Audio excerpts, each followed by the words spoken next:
seguimos con los tutoriales, en este caso la solución de las actividades. Vamos a ver la solución de la actividad 7. La actividad 7 nos dice que, de acuerdo a informes recientes, el 18% de los estudiantes de instituto sufren depresión en algún momento de su escolarización, el suceso A1, y que el 2% piensa en el suicidio A2. Y a su vez que el 19% padece depresión o piensa en el suicidio en algún momento del instituto. ¿Qué probabilidad tenemos de encontrar de que exista un estudiante de secundaria elegido al azar que sufra depresión y a su vez piense en el suicidio? ¿Vale?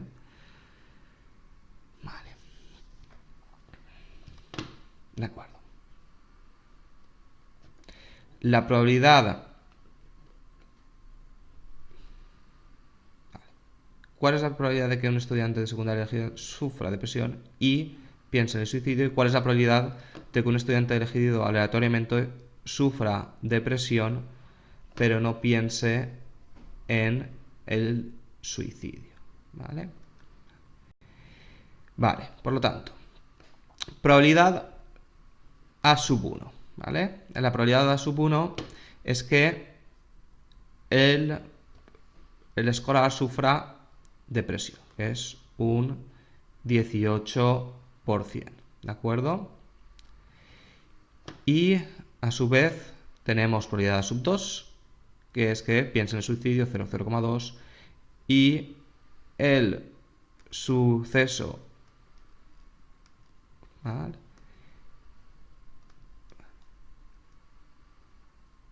Y a su vez nos dan el suceso unión, que es 19%, es un 0,19. Vale.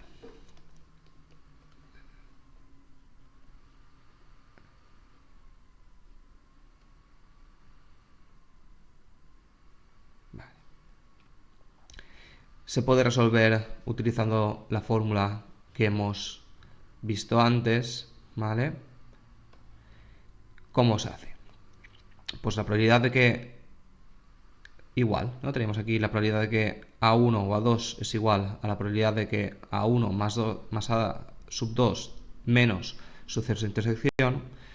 Como esto es una ecuación simple, yo puedo pasar esto aquí, que estaba en signo negativo, y pasa a signo positivo, y esto que está en signo positivo pasa aquí en signo negativo. Por lo tanto, ¿cuál es la probabilidad del suceso de intersección? Que es lo primero que nos preguntan.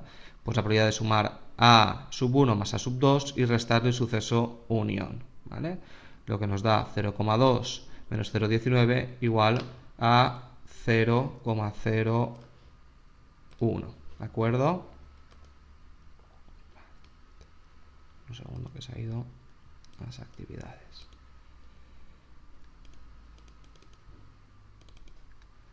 Vale. ¿Qué más nos pide? ¿De acuerdo? Este ejercicio. ¿Y cuál es la probabilidad que un estudiante sufra depresión pero no piense en el suicidio? ¿Vale?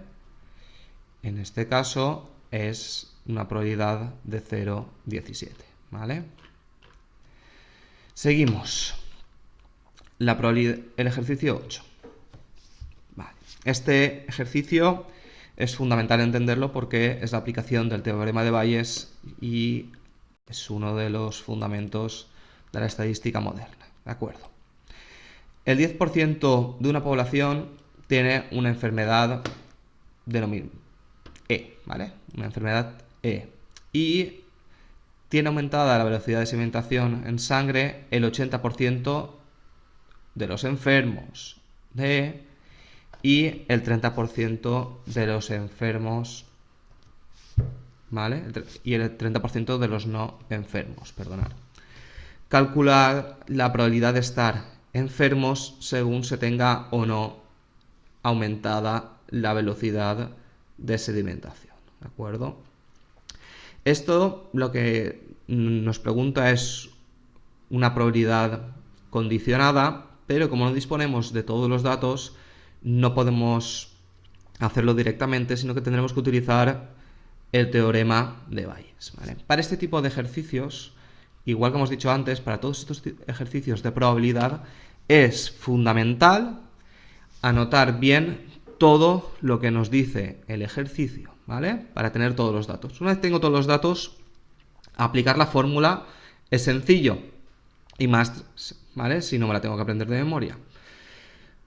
¿De acuerdo? Entonces, por lo tanto, tenemos que en el enunciado del problema tenemos que la probabilidad de estar enfermo, que nos lo dice, es 0,1, es decir, un 10%. Nos dice también que la probabilidad del suceso condicionado de cuando una persona está enferma tenga aumentada la velocidad de sedimentación es de un 0,8, es decir, un 80%, eso nos lo dice. Y también nos dice que la probabilidad de que una persona tenga aumentada la velocidad de sedimentación cuando no está enferma es 0,3. ¿Vale? Estos tres valores nos los da directamente el enunciado. Pero podemos sacar bastante más información. ¿Por qué? Porque en este tema es fundamental tener siempre en mente que la probabilidad del suceso contrario es igual a 1 menos la probabilidad. ¿De acuerdo? Lo hemos trabajado bastante en este tema eso. Eso hay que tenerlo siempre en mente. Por lo tanto, si yo sé que la probabilidad de estar enfermo es 0,1, la probabilidad de estar sano, ¿cuál es? 0,9. 1 menos 0,1. Perfecto. Si yo sé que la probabilidad de estar enfermo y tener la velocidad de sedimentación aumentada es un 0,8, la probabilidad del suceso contrario, es decir, la probabilidad de no estar enfermo y no tener la velocidad de sedimentación aumentada es un 0,2. 1 menos 0,8. Y si la probabilidad de no estar enfermo y tener la velocidad de sedimentación aumentada es 0,3, la probabilidad del suceso contrario, si os fijáis aquí es no estar enfermo, aquí es estar enfermo, y aquí era que la prueba tenga velocidad de sedimentación aumentada, en este caso es que no la tenga. Por lo tanto, 1 menos 0,3, 0,7. Fijaros, es importante esto de aquí que tenéis en negrita en la solución. Hay que tenerlo siempre en mente, ¿vale? Por lo tanto, ya tengo anotado todo lo que me proporciona el ejercicio y ahora simplemente vamos a ver lo que me pregunta y cómo resolverlo, ¿vale? Si os recordáis, nos pregunta la probabilidad de estar enfermos si tenemos en la analítica una velocidad de sedimentación aumentada, ¿vale? Es un rasgo de analítica y esto nos puede ayudar a hacer un diagnóstico diferencial, ¿vale? Que esto es lo que utilizan los médicos para hacer sus diagnósticos diferenciales. ¿Qué es lo que nos dice? Nos está preguntando cuál es la probabilidad de, si la velocidad de sedimentación está aumentada, que sube, estar enfermo, ¿vale? De ahí que se plantea así, probabilidad de estar enfermo cuando está la V aumentada, ¿vale? Una vez tengo claro lo que me pregunta, aplico Bayes. ¿Cómo aplico Bayes? Vale. En principio es utilizar la fórmula. La fórmula, si os fijáis, utiliza siempre los contrarios de lo que tenemos aquí. Si aquí es probabilidad de estar enfermo cuando la velocidad de sedimentación está aumentada, aquí vamos a utilizar probabilidad de que la velocidad de sedimentación está aumentada cuando una persona está enferma. Si os fijáis es justo al revés, con los términos invertidos, ¿vale? Por lo tanto, probabilidad de una persona que está enferma tenga la velocidad de sedimentación aumentada multiplicado por la probabilidad de estar enfermo, y después en el denominador tenemos varios sumandos. El primer sumando siempre corresponde al numerador, ¿vale? Si os fijáis, esto de aquí abajo, es igual a esto de aquí arriba. Perfecto. Pero hay que sumarle también en el caso de que no esté enfermo. Y si hubiera más opciones, pues más opciones, porque es un sumatorio. En este caso tenemos que mirar el caso de que no esté enfermo. Es decir, probabilidad de cuando no está enfermo tenga velocidad de sedimentación aumentada multiplicado por la probabilidad de no estar enfermo. Perfecto. ¿Tengo todo esto? Sí, me lo ha dado todo el ejercicio.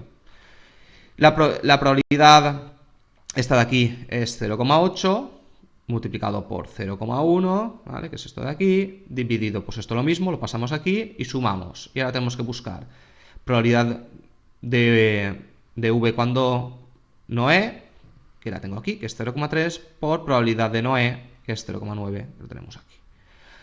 Resuelvo, lo calculo con la ayuda de la calculadora, me sale 0,229, es decir, un 22,5%. 0,9%. Y ya lo he resuelto. Vuelvo a repetir, fundamental fijarse bien en el enunciado, qué es lo que nos da, y a partir de lo que nos da, utilizando esta propiedad, hallar el resto de información que necesitamos y después simplemente aplicar el teorema de Bayes para resolverlo, ¿vale? Vale, de acuerdo. El 9 no lo voy a resolver porque ya hemos resuelto otros parecidos. Se basa en las propiedades de conjuntos, ¿vale?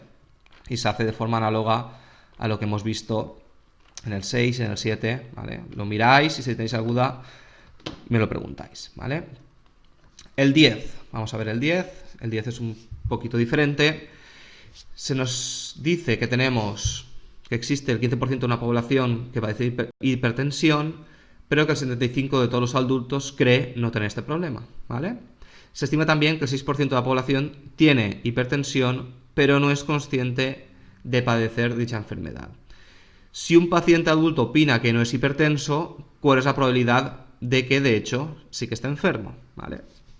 En este caso, ¿qué es A1? El suceso de que el paciente no cree tener enfermedad, es decir, no piensa que está enfermo. Y A2, el suceso de que el paciente piensa, el suceso de sí estar enfermo, ¿vale?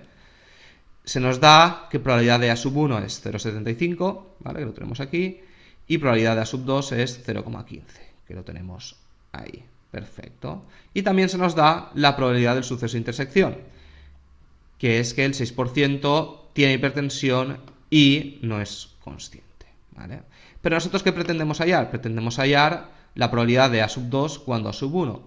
Es decir, ¿cuál es la probabilidad de estar enfermo, que es A2, cuando el paciente piensa que no está enfermo? Esto se resuelve utilizando la fórmula de la probabilidad condicionada que tenemos en los apuntes. Esto es igual a la probabilidad del suceso de intersección, probabilidad de pensar que no estás enfermo y estar enfermo, dividido por la probabilidad de pensar que no estás enfermo. Por lo tanto, es 0,08 dividido 0,75 y nos sale un 8%, ¿vale? De acuerdo. Tenemos el ejercicio 11, que vuelve a ser aplicar Bayes. Lo miráis, cualquier duda me preguntáis. El 12 lo hemos resuelto lo tenéis en soluciones de ejercicios que hemos visto antes.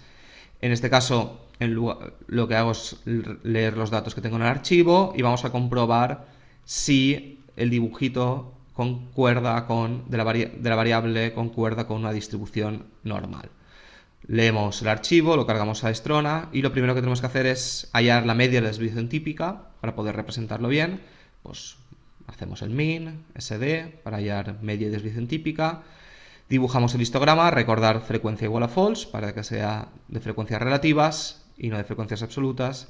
Y dibujar la curva con curva de norm, x, 13,4 es la media, que lo he calculado aquí, perdón, y 4 no, bueno, puesto 93, tenía que ser 94, perdonad, ¿vale? De la desviación típica, tampoco sé, hay mucho.